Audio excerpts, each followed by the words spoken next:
The photos arrived in my inbox on a Tuesday morning while I was drinking coffee at the kitchen table I had chosen, in the house I had helped furnish, in the life I had quietly built around a man who was apparently getting married in Tuscany without telling me. 6 photos. Clear, well-lit, the kind a professional photographer takes at a small private ceremony.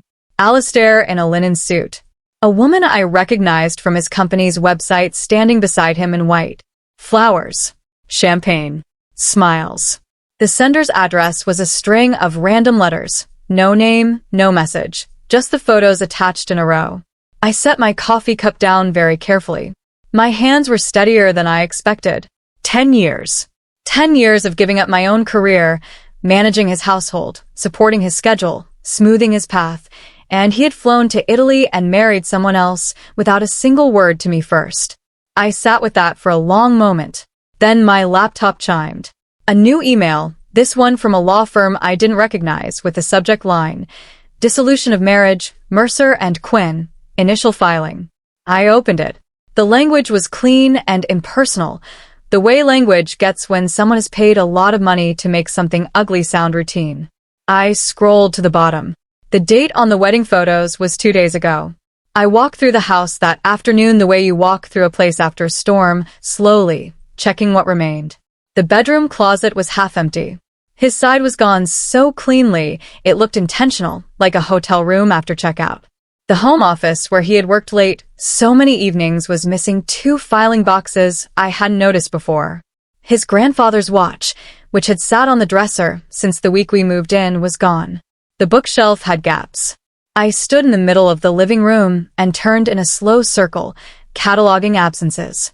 He had not left in a rush. He had left in stages, quietly and deliberately, over what must have been weeks. The kind of leaving that required planning. I thought about all the evenings I had stayed downstairs while he was finishing work upstairs. I thought about the weekend trips he had taken in the past 2 months, each one explained simply and briefly. I moved through each room in order, noting what was gone and what remained. Most of the furniture was still there. The kitchen was untouched. And then I came to the small desk drawer in the hallway, the one we had always called the junk drawer, full of old receipts and spare keys and cords for devices we no longer owned. His side of the closet was bare, but that drawer had not been touched.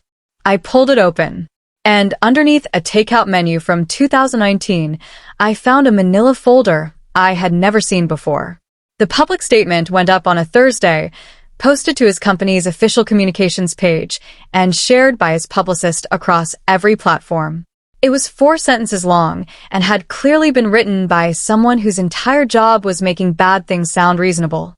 It said that Alistair and I had been gradually growing apart for some time, that the decision to separate was mutual and respectful, that both parties wished each other nothing but the best going forward, that he asked for privacy during this transitional period.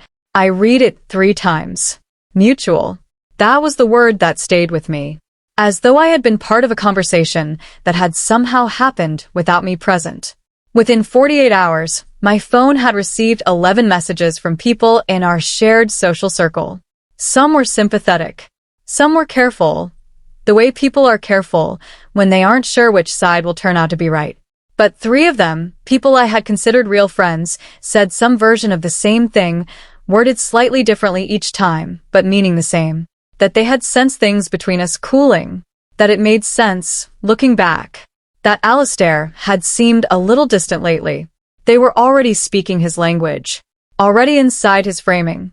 I put my phone face down on the counter and stood at the kitchen window for a long time, watching the backyard where nothing at all was happening.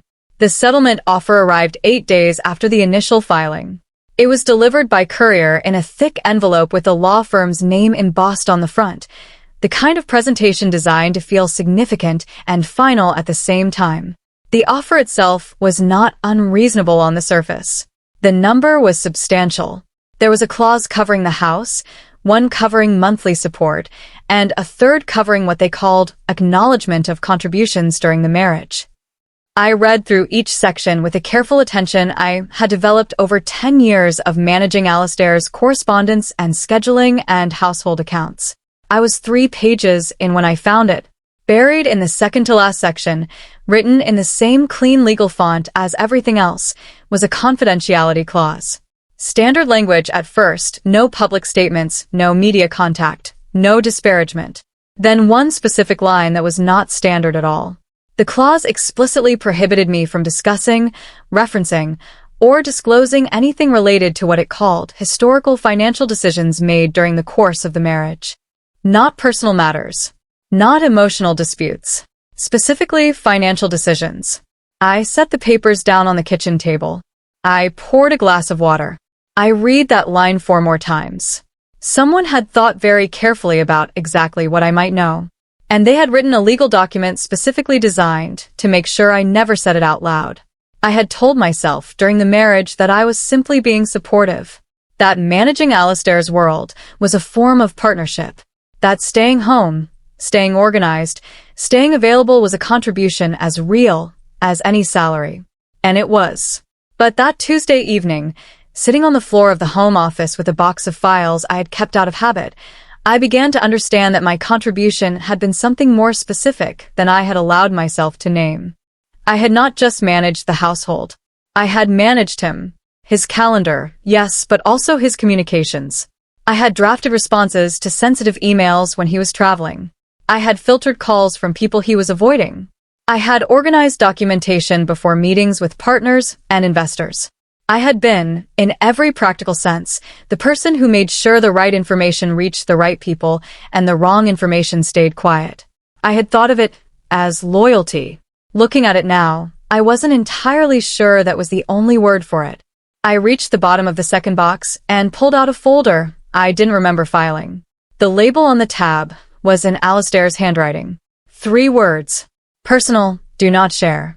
I opened it and sat very still for a long time after that. The feature ran in a regional business magazine the following month. 4 pages, a professional photo, a pull quote about leadership and long-term thinking.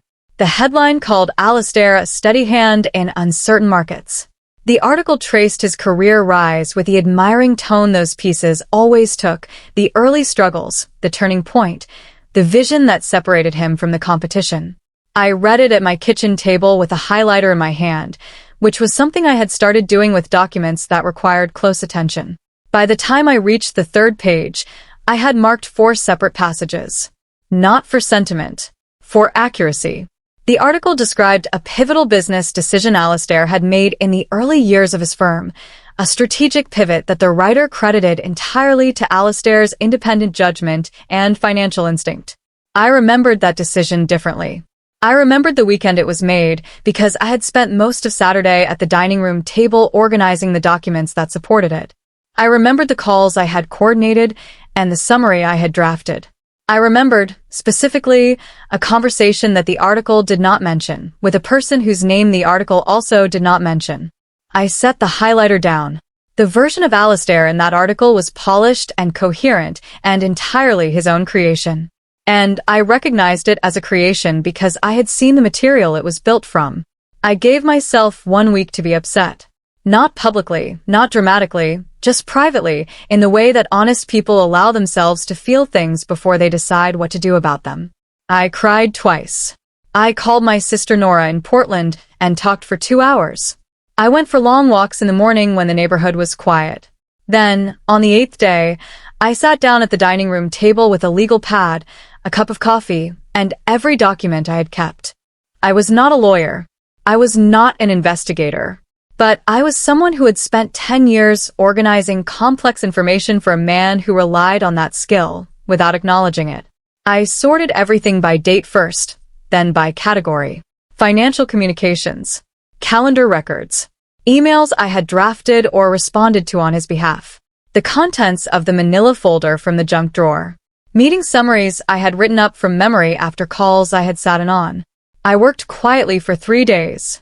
By the end of the 3rd day, I had a timeline covering 8 years of activity, cross-referenced and labeled. I sat back and looked at it spread across the table. Taken separately, each piece looked like ordinary household and administrative work. But laid out in sequence, in order, with dates and names and figures aligned, a pattern had begun to emerge that was not ordinary at all. His name was Fletcher Odom, and he had worked alongside Alistair for 4 years before leaving the firm under circumstances that had never been fully explained. I had met him twice, once at a company dinner, once at a function I had organized. He had been polite, observant, and careful in the way people were careful around Alistair in professional settings. He sent me a message through a professional networking platform on a Wednesday morning, about 3 weeks after the divorce filing became public knowledge. The message was short. He said he had seen the news. He said he hoped I was managing. He said he had always respected what I contributed, even when it wasn't formally recognized. Then he said he would understand completely if I preferred not to respond. Something about the phrasing made me read it twice. I wrote back the same day. We had coffee the following Friday at a place neither of us was likely to run into anyone connected to Alistair's firm.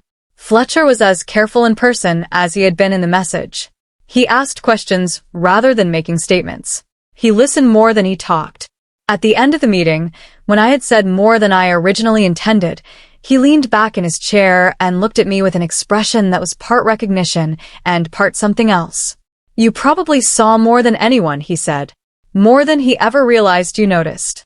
Fletcher and I met 3 more times over the following 2 weeks. Each time, I brought more of what I had organized, and he brought more of what he had observed from his years inside the firm. Together, we began to build a picture that neither of us had been able to see clearly from our individual positions. What became apparent, slowly, and then all at once in the way these things work, was that my role in Alistair's career had not been simply supportive. I had been, in certain specific situations, the person who made decisions he should have made himself, or escalated communications he had deliberately avoided. Some of those decisions had been fine, administrative, practical, necessary, but some of them had not been. There was a period of about 14 months, for years into the marriage, when Alistair had been managing a situation involving a former business partner that I had handled almost entirely on his behalf.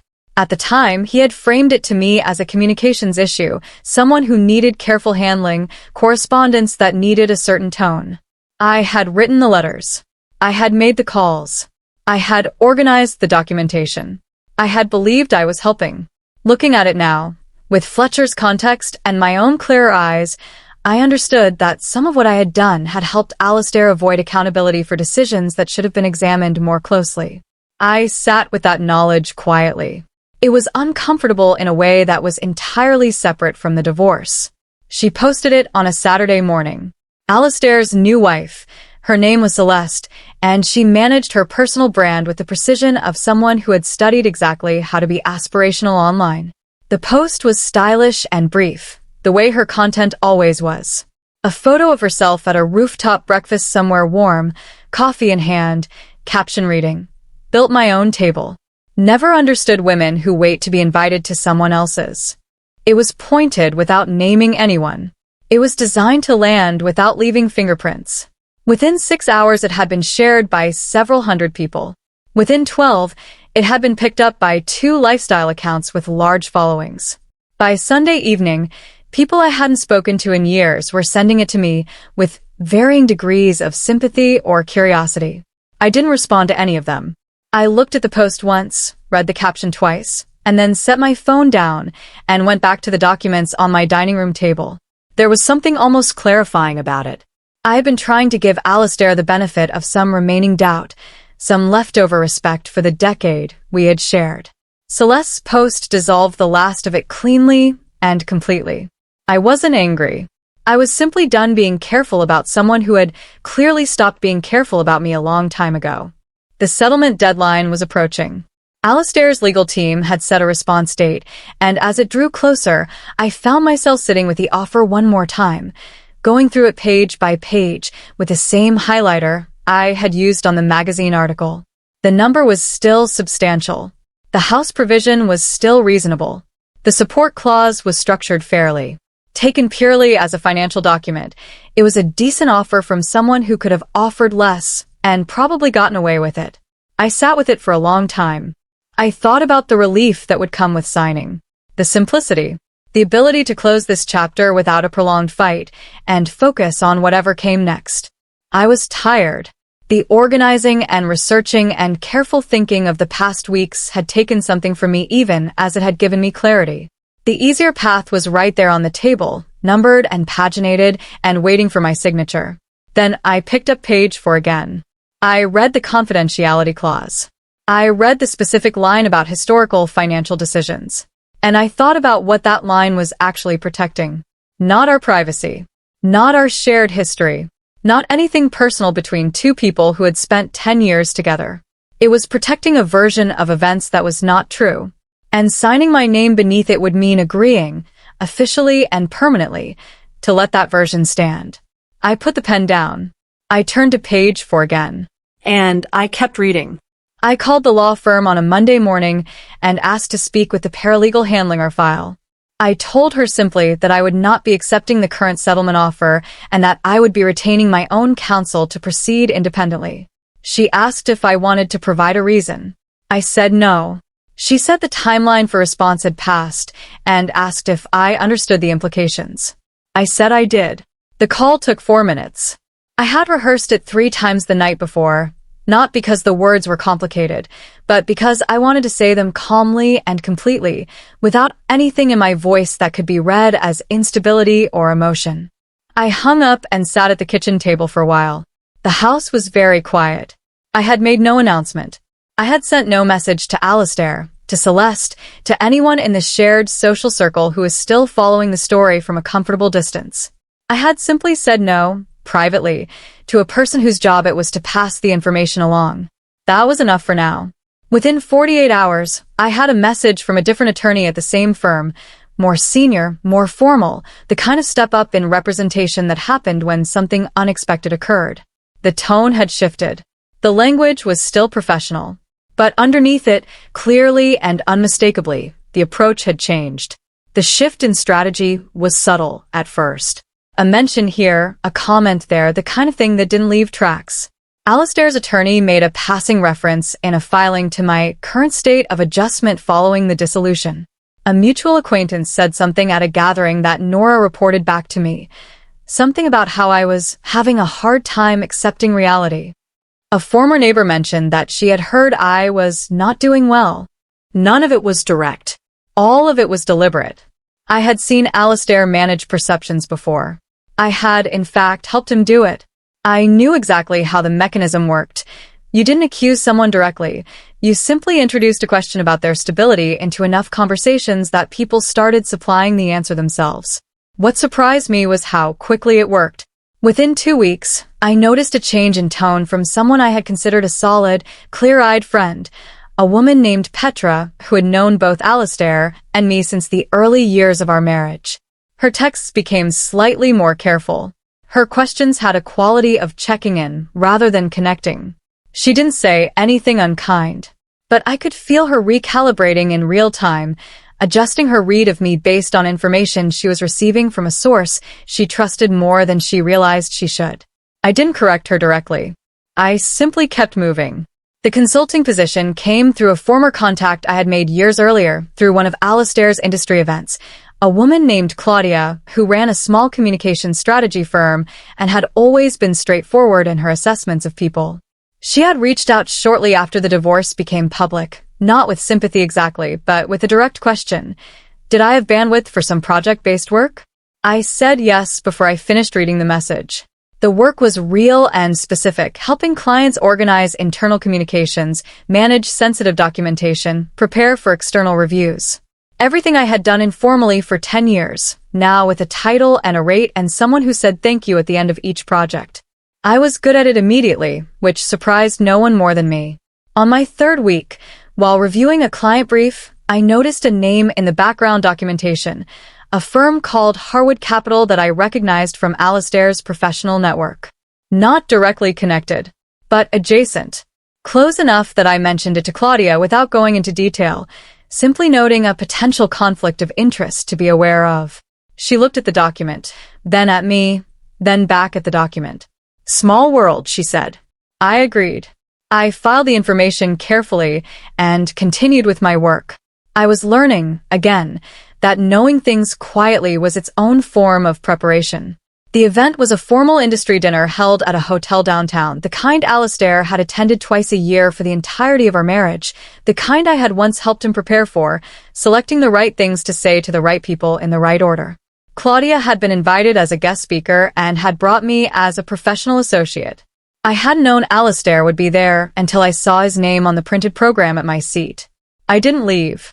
I finished my water, straightened my jacket, and stayed in my chair. We crossed paths near the end of the evening, in the brief social window between the formal program and dinner service. He saw me first. Something moved through his expression. Surprise, then the careful management of surprise, then a composed settling into confidence. He approached because not approaching would have looked worse. He asked how I was. I said well. He said I looked good, which was what people said when they couldn't think of anything accurate. There was a pause that neither of us moved to fill right away. Then, with the same calm I had been practicing for weeks, I said it simply and without emphasis. You forgot what I handled, Alistair. I didn't explain it. I didn't add anything. I let it sit between us for 3 full seconds. Then I smiled politely and excused myself. Behind me, I heard him say nothing at all. Fletcher called me on a Sunday evening with a specific question. He had been reviewing board minutes from a period 4 years earlier, documents he had retained from his time at the firm, which he had kept out of professional habit rather than any specific intention. He had found something in the language of a particular motion that connected to what I had shared with him from the manila folder. He wanted to know if I remembered a series of communications from a specific 3-week window in the spring of that year. I did. I remembered them clearly because they had been among the most stressful communications I had ever managed, calls that needed to happen in a specific order, correspondence that needed to be carefully timed. At the time, I had understood it as crisis management. Now, with the board minutes in front of Fletcher and the manila folder contents in front of me, the sequence looked different. What had appeared to be careful professional navigation looked, from this angle, like the deliberate management of information that certain people had a right to receive and had not. Fletcher was quiet on the phone for a moment after I finished speaking. Then he said carefully, "Rowan, this isn't just about your divorce. This is bigger than that." I sat down slowly in my kitchen chair. Outside, a car went past on the street. The refrigerator hummed. "I know," I said. We spent the next 2 weeks going through everything with the kind of methodical attention that neither of us could have managed alone. Fletcher had context I lacked, the internal dynamics, the specific relationships, the meaning behind certain decisions that I had processed as a spouse rather than a professional. I had documentation, he didn't, the communications, the timelines, the paper trail of a household administrator who had kept records out of pure habit. Together, the picture that emerged was specific and consistent, and not flattering to Alistair. For years earlier, during a period of significant growth at his firm, Alistair had made a series of strategic decisions that had benefited his position considerably while creating disadvantages for a former partner who had not been fully informed of the circumstances. The communications surrounding those decisions, several of which I had drafted or coordinated, had been managed in a way that minimized the former partner's access to relevant information at critical moments. It was not illegal in any simple, direct sense, but it was not clean. And the version of events that had become part of Alistair's public record, his narrative of independent judgment and ethical leadership, did not match the documented sequence of what had actually happened. Fletcher found a connection between those decisions and Alistair's current position. One led to the other in a way that was visible now, with the full timeline in front of us. The opportunity was called the Baxter Group Partnership, a major institutional arrangement that would significantly expand Alistair's firm's reach and validate everything his public image had been building toward for the past 3 years. The review process was thorough, as these things were at this level. The Baxter Group had its own due diligence team, and part of their process involved what they called a professional integrity assessment, a review of key decision-making history and professional conduct going back several years. I learned about this through Claudia, who had a professional contact on the Baxter Group's advisory board. Claudia mentioned it neutrally, the way she mentioned most things, as information relevant to context, not as a direction. I listened. I asked 1 or 2 questions. Then I went home and sat with it.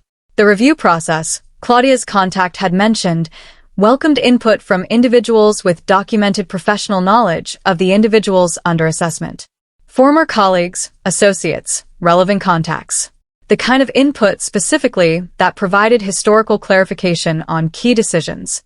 I read that phrase twice when Claudia forwarded the formal language. Historical clarification. I thought about the timeline on my dining room table. I thought about the manila folder. I thought about the specific line in the settlement offer that had been written to make sure I never said any of this out loud. Then I picked up the phone and called Fletcher. I sat on the back porch on a Thursday evening and seriously considered letting it go. Not because I had forgiven Alistair. I was clear-eyed enough by then to know that forgiveness and action were separate things, and that one did not require the other. But because I was genuinely rebuilding something. The consulting work was going well. Claudia trusted me. I was useful in a way that had my name attached to it, finally, and that felt like something I didn't want to risk by being pulled back into a story that was still primarily about him. I thought about what it would cost, the time, the exposure, the possibility that his legal team would make it messy and personal in ways designed to exhaust rather than resolve. I was almost there. Almost ready to let the Baxter Group find out whatever they were going to find out without my involvement and simply focus on moving forward. Then Nora called. She had seen something online, a podcast interview, posted that morning, in which Alistair had been asked about his early career. He had described that pivotal period 4 years ago with the same clean, self-made language the magazine article had used. He had mentioned a difficult situation he had navigated entirely independently and credited it as the foundation of his current professional philosophy. He was still rewriting it, still erasing the parts that didn't fit. Still building his story on top of mine. I thanked Nora, ended the call, and went inside. I spent 4 days on the final preparation.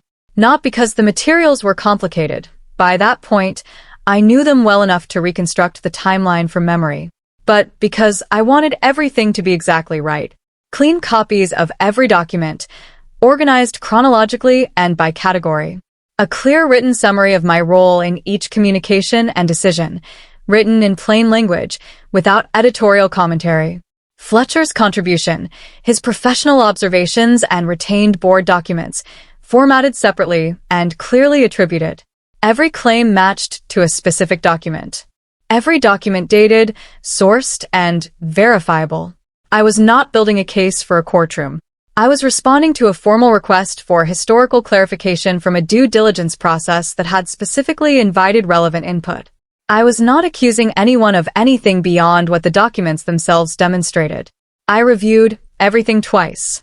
Then I asked Claudia to review it once, which she did with the detached professional eye of someone who dealt in factual accuracy for a living. When she finished, she set the last page down and looked at me. "This is thorough," she said. "It's also very fair. You could have made it sharper." I shook my head. "Sharp wasn't the point," I said. She nodded once. Fletcher called that evening. I told him I was ready. He said only, "This will change things, Rowan. Are you sure?" I said yes. The formal evaluation meeting was scheduled for a Wednesday. It was being held at the offices of a neutral third-party advisory firm retained by the Baxter Group, a standard part of the integrity assessment process for partnerships at this level. Alistair would present his professional history and respond to questions from a panel of 4 evaluators. The session was scheduled for 2 hours. I received my invitation, formally worded, addressed to me by name, 7 days before the meeting date. The letter described my role as that of a historical clarification contributor, invited to provide documented context on specific professional decisions and communications from a defined time period. It was not an adversarial role. I was not there to cross-examine anyone or make arguments. I was there because I had been asked, by a legitimate and neutral process, to provide accurate information about things I had direct personal knowledge of. I read the invitation 3 times to make sure I understood exactly what was being asked of me, and nothing more. Then I filed it in the folder with everything else and noted the date on my calendar. I told Nora that evening. She was quiet for a moment. Then she said, "How are you feeling?" I thought about it honestly. "Ready," I said. And then, after a pause, "Also a little tired, but mostly ready." I arrived at the advisory firm's offices 12 minutes early on a Wednesday morning. The building was quiet in the way that professional spaces were quiet, carpeted hallways, low lighting, the particular hush of people doing serious work behind closed doors. A receptionist showed me to a waiting area with a low table and a window overlooking the street below. I sat and did not review my documents. I had reviewed them enough. I knew what was in them. I knew what I was going to say and how I was going to say it. I had not rehearsed speeches. I had simply spent the past several weeks becoming someone who knew the material completely and had nothing to hide about how she had come to know it. Claudia had offered to come with me. I had said no, thank you. Fletcher had offered to be available by phone. I had said I would call if I needed to. This was something I needed to walk into on my own for no strategic reason, simply because the last 10 years had been defined by showing up in support of someone else, and this was the first room in a long time I was entering entirely for myself. The receptionist appeared at the door. "Ms. Quinn? They're ready for you." I picked my folder. I stood. I straightened my jacket once. Then I walked down the hallway toward the closed conference room door, and I pushed it open. There were 5 people at the table. 4 evaluators from the advisory firm, arranged in a row with papers and laptops in front of them. And Alistair, seated at the far end, with his own attorney beside him. He saw me in the doorway. The change in his expression was small and quickly managed, but I had spent 10 years reading that face, and I caught every part of it. The flicker of disbelief, the rapid reassessment, the forced return to composed confidence. I took my assigned seat without looking at him again. The lead evaluator thanked me for attending and explained the process briefly. I was invited to present the materials I had submitted in advance and to speak to their context. I opened my folder. I spoke clearly and at a measured pace. I described my role during the relevant period, the communications I had handled, the documentation I had organized, the decisions I had been present for or had helped execute. I did not characterize any of it beyond what the document showed. I let dates and sequences do the work. I let the email draft speak. I let the timeline show what it showed. I presented Fletcher's observations separately and attributed them clearly. When I finished, the room was quiet. One evaluator wrote something. Another scrolled through the submitted materials on his laptop screen. A third looked at Alistair. Alistair's attorney leaned close and whispered something. Alistair did not respond. The silence lasted long enough to mean something. The Baxter Group paused the partnership process the following week. The official communication cited the need for additional internal review before proceeding, which was the language institutions used when something had surfaced that they needed to handle carefully. It was not a loud outcome. There were no headlines, no public statements, no dramatic confrontations. Alistair's firm issued nothing. Alistair himself posted nothing. The absence of his usual content was, for those who knew how to read it, its own kind of signal. Fletcher told me, through his professional network, that the advisory process had raised questions about the specific period we had documented, and that those questions had been forwarded to the appropriate parties for independent assessment. Whether anything formal followed would depend on processes that were now entirely outside my involvement. I had provided what I was asked to provide. The rest belonged to people whose job it was to determine what to do with it. Within 2 weeks, I noticed other changes. A keynote invitation that had been listed on Alistair's company site was quietly removed. A board advisory listing disappeared from his professional profile. Small things. Quiet things. The kind of erosion that happened when trust began to move in a different direction without any single announcement. On a Friday evening, my phone showed a missed call from a number I recognized. No voicemail. A text followed an hour later. It said only, "Can we talk?" I read it once. Then I put my phone in my bag and drove home. I didn't call back. Not that evening, not the next day, not at all. There was nothing left in that conversation that I needed. I had said what needed to be said in a room where it was documented and relevant. Everything after that was his to figure out. Nora flew in from Portland the weekend after the meeting, and we spent 2 days doing ordinary things, cooking, walking, talking about her kids and my work, and nothing in particular. It was the most rested I had felt in months. Claudia offered me a permanent position the following Monday. I accepted it. The work was real, and it had my name on it, and it was built on skills I had spent a decade developing without anyone formally acknowledging they existed. I signed the offer letter at my kitchen table, the same table where I had once organized Alistair's world for him, and felt something settle in my chest that had been unsettled for a very long time. I kept the house. I repainted the office.